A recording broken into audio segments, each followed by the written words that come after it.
Patrick Leganec, j'ai travaillé pendant une trentaine d'années à l'École Polytechnique comme chercheur sur les questions de crise, où j'ai eu la chance de pouvoir visiter pas mal de pays dans le monde sur les crises les plus compliquées qu'on avait eu à gérer, et puis d'en tirer autant d'éléments qu'on peut pour améliorer nos dispositifs.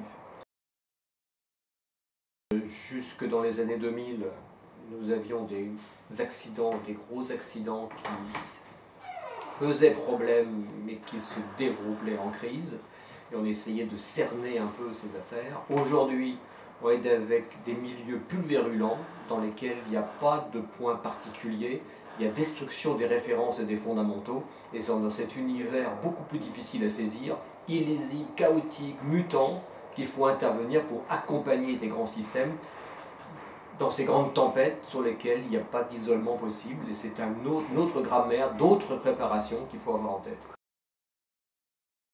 Jusqu'ici, on disait vous avez tel chantier et vous êtes à peu près les seuls intervenants, ou alors il y a un...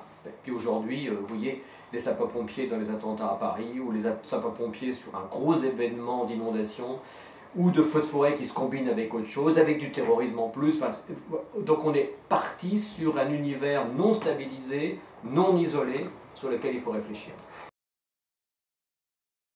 On fait bien point dans la gestion de crise, c'est une capacité à se dire il faut qu'on se coordonne et il faut qu'on communique. C'est les deux grandes avancées des 10 dernières années. Le problème aujourd'hui, c'est que les crises ayant muté, le vrai sujet, puisque crise égale destruction des références, c'est une capacité de prise de recul, ce que j'ai appelé les forces de réflexion rapide, pour accompagner et aider les dirigeants, du recul pour se dire attendez, il y a tel problème qui a changé complètement, il y a telle chose qu'il faut voir qu'on n'a pas vu. Les réseaux sociaux par exemple qui arrivent et qui bouleversent l'ensemble du champ, c'est ça qu'il faut travailler aujourd'hui, et là on est vraiment au début.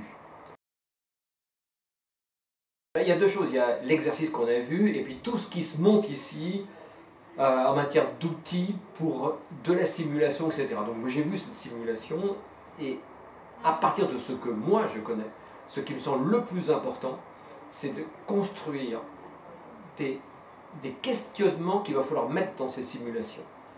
Qu'est-ce qu'il faut faire pour compliquer la simulation pour qu'elle soit cohérente avec les enjeux du monde moderne? Et par exemple, justement, quel type de surprise on va mettre dans ces grands systèmes que vous avez à disposition? C'est fantastique, mais comment on va les nourrir? Et c'est ça qui est le plus important. Donc, qu'est-ce que je peux avoir comme questionnement?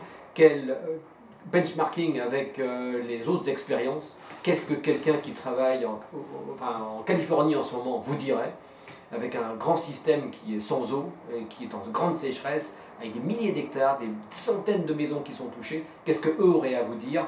Et en collaboration internationale, avoir toujours le meilleur outil de pointe sur les questions qu'il faut se poser aujourd'hui. Ce serait ça que je retiendrai le plus de ma journée. Je dirais, il y a beaucoup à inventer, ensemble, avec d'autres personnes qui ne sont pas du monde sapeur-pompier. Il va falloir mettre tout ça en musique pour avoir des symphonies avec des partitions qu'on n'a pas l'habitude d'avoir.